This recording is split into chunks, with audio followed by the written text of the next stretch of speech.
Assalamualaikum warahmatullahi wabarakatuh. Welcome back to my channel Jamal Official Vlog. Alhamdulillah ketemu kembali ya teman-teman dengan Bengkel Hukum Mr. Jamal. Kali ini saya akan mengupas tuntas tentang dunia perpinjolan, khususnya ya, tema kali ini adalah ciri-ciri mengenali pinjol ilegal atau pinjaman online ilegal. Apa sih ciri-cirinya? Nanti akan kita simak ya. Tapi sebelumnya, teman-teman yang belum subscribe channel Jamal Official Vlog, saya minta supportnya untuk teman-teman bisa subscribe channel Jamal Official Vlog ya.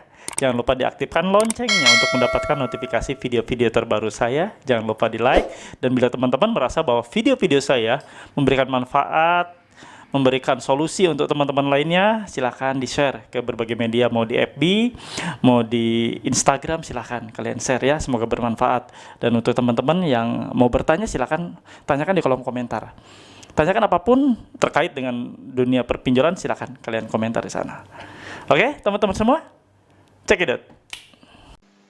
Jangan lupa teman-teman untuk subscribe, aktifkan loncengnya untuk notifikasi video-video selanjutnya. Terima kasih. Oke teman-teman semua, dunia pinjol saat ini digegerkan ya dengan berhasil digulungnya, ditangkapnya pinjol-pinjol ilegal ya, baik itu mulai dari pelaksana tugas di lapangan seperti DC ya, desk call atau call contact, dari manajemennya bahkan sampai ke ownernya digulung oleh pemerintah. Tapi masih ada saja ya yang masih ngumpet-ngumpet untuk melaksanakan penawaran pinjol-pinjol ilegal. Nah, saya kali ini akan mengupas tuntas bagaimana ciri-cirinya pinjol-pinjol ilegal ya. Apa sih? Ya. Ciri-cirinya yang mudah kita kenali ketika pinjol ilegal sudah mulai mau menangkap debitur alias menjerat debitur dan menawari dan mengiming-imingi sesuatu ya. Baik, saya akan kupas ada beberapa cirinya. Yang pertama, ya, mereka mengirimi SMS spam ya, SMS yang kita juga kadang bingung. Ini SMS dari siapa? Tiba-tiba ada penawaran pinjaman dengan mudah sekali ya. Misalnya nomor Anda mendapatkan pinjaman sebesar 5 juta rupiah. Silakan klik tautan, jangan pernah ya. Anda jangan pernah melakukan klik tautan yang ada di sana. Hati-hati ya. Ketika Anda sudah mulai klik ya, Anda akan terhubung. Dan bukan tidak mungkin dari sana Anda akan tergiur ya, pinjaman yang begitu mudah, begitu lunak, pinjaman yang lumayan besar ya. Biasanya saya pun pernah mendapatkan nilai pinjaman sampai 5 juta, sampai 10 juta ya, seperti itu iming-imingnya. Bahkan ada yang sampai 5 sampai 500 juta. Apaan? Mudah banget. Lu pikir apaan? Tanpa agunan. Sampai 500 juta, ngimpi ya. Oke, teman-teman semua. Ciri yang kedua yaitu bahwa fee untuk mendapatkan pinjaman ini sangat besar sekali, teman-teman. Bisa antara 40 sampai 60% ini ya. Luar biasa kan?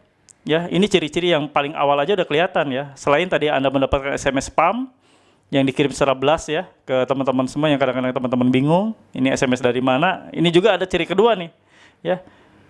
Fee biaya admin atau fee pemotongannya biasa dipotong di muka gitu kan. Itu antara kurang lebihnya 40 bisa bahkan bisa sampai 60%. Ya, hati-hati. Ya, Anda sudah bisa membedakan ya betapa besarnya fee admin, biaya admin di awal ya. Ini sudah ciri-ciri pinjaman online ilegal.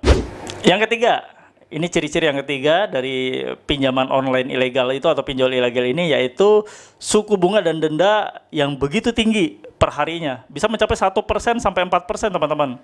Bahkan kemarin saya pernah mendapatkan laporan sampai 6% loh per hari. Sungguh luar biasa. Ini sudah di luar dari batas ketentuan yang diatur atau yang sudah diregulasikan oleh pemerintah ya. Ini luar biasa ya, sampai 6% per hari ya, dikali berapa hari ya, seperti itu ya teman-teman. Mudah kan cara mengenalinya? Suku bunga dan dendanya itu besar sekali hariannya ya, denda hariannya, gampang kan? Oke, ini yang keempat nih ya.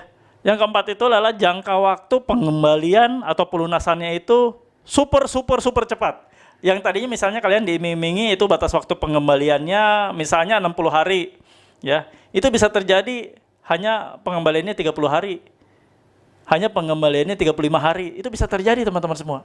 Jangan kaget ya, karena itulah mereka tidak memiliki aturan, mereka tidak mengikuti aturan regulasi ya dari pemerintah ya. Seenaknya mereka menerapkan aturan, seenaknya mereka memangkas tenor ya, ya menurut mereka tenor harus dikembalikan secepatnya, ya mereka akan memberlakukan atau akan melakukan telepon atau kontak ke kalian untuk mengembalikan secepatnya. Bahkan sebelum jatuh tempo pun mereka biasanya sudah melakukan penagihan. Luar biasa.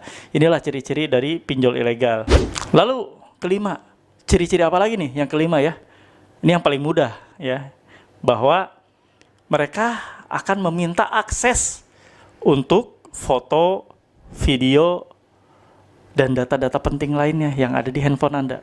Ya, sungguh luar biasa. Kenapa? Karena data-data foto dan video ini ketika Anda gagal bayar atau Anda lalai dalam membayar cicilan yang mereka inginkan, mereka akan dengan mudah sekali untuk menyebarkan foto-foto dan video. Sungguh biadab ya. Ini perbuatan sangat laknat. Karena apapun ceritanya, data-data tersebut adalah privasi yang harusnya dijaga, yang harusnya tidak mudah tersebar begitu saja, yang harusnya kalaupun mereka mau menyimpan, ya mereka cukup simpan, bukan untuk disebarkan. Ini kan berarti niatnya sudah jelek ya. Pinjol laknat tersebut sudah jelek, pinjol ilegal sudah jelek ya, seperti itu. Makanya kenapa teman-teman saat ini banyak sekali pinjol-pinjol ilegal sudah mulai digulung ya, mulai dari tingkat DC-nya, petugas lapangannya, desk kolektornya, deskolnya yang suka telepon-telepon, ngontek-ngontek kalian, suka ngancam-ngancam kalian, ya itu semua sudah digulung. Bahkan manajemennya sudah mulai ya digulung, termasuk ownernya sudah mulai diambil untuk dilakukan tindakan tegas, untuk dimajukan ke meja hijau. Bagus ya, bravo untuk Kepolisian Republik Indonesia begitu cepat merespon laporan-laporan masyarakat ya. Bukan hanya di Polda Metro Jaya, bukan hanya di Polda Jabar, bahkan di Polda-Polda lainnya pun sudah diberlakukan ya untuk meng-sweeping pinjol-pinjol ilegal. Top banget. Ini baru ya, gawe yang keren seperti itu. Halus bisa. Lalu ciri lainnya nih, ciri yang keenam. Apa ciri yang keenam? Gampang, dan ini yang paling mudah. Kalau pinjol-pinjol ilegal itu pasti ketika Anda melakukan gagal bayar atau Anda tidak membayar angsuran cicilan seperti yang mereka mau, mereka akan melakukan teror, intimidasi, bahkan tidak mungkin kata-kata kasar, kata-kata binatang akan keluar semua, ya akan masuk ke WA kalian, akan memaksa kalian untuk melakukan pembayaran. Seperti itu. Mudah kan? Ya. Mengidentifikasi pinjol-pinjol ilegal itu sangat mudah sekali. Dari poin 1 sampai 6 kalian sudah mengerti ya. Sekarang ya saya sudah kasih informasi nih, ya informasi yang seharusnya bisa teman-teman sebagai masukan teman-teman untuk teman-teman bisa lebih waspada lagi, memilah dan memilih ya. Syukur-syukur teman-teman bisa meninggalkan pinjol. Saya sih berharap teman-teman jangan terjerat lagi dunia pinjol. Yang sudah terjerat nggak usah lah ya, coba-coba untuk masuk lagi, karena sekali masuk ya perangkap-perangkap yang tadi saya bilang itu bisa saja terjadi kepada Anda ya. Kecuali pinjol-pinjol legal. Pinjol-pinjol legal pun kadang-kadang sekarang rasa-rasanya sudah mirip-mirip ilegal ya. Seperti itu. Nanti saya kupas ya beberapa pinjol legal yang cara-cara dan model-model terornya mirip dengan ilegal. Nanti saya akan kupas ya di video-video selanjutnya. Dan ini yang ketujuh teman-teman semua ya, bahwa pinjol ilegal tidak memiliki layanan pengaduan. Layanan pengaduan kalian, bahwa kalian merasa sudah merasa ditipu, tenornya tenornya tadinya panjang, tapi ternyata tenornya sangat pendek sekali ya, pengembaliannya harus secepat kilat ya, seperti itu. Kalian mau mengadukan, kalian nggak akan pernah menemukan layanan pengaduan ya yang ada di Play Store seperti itu ya.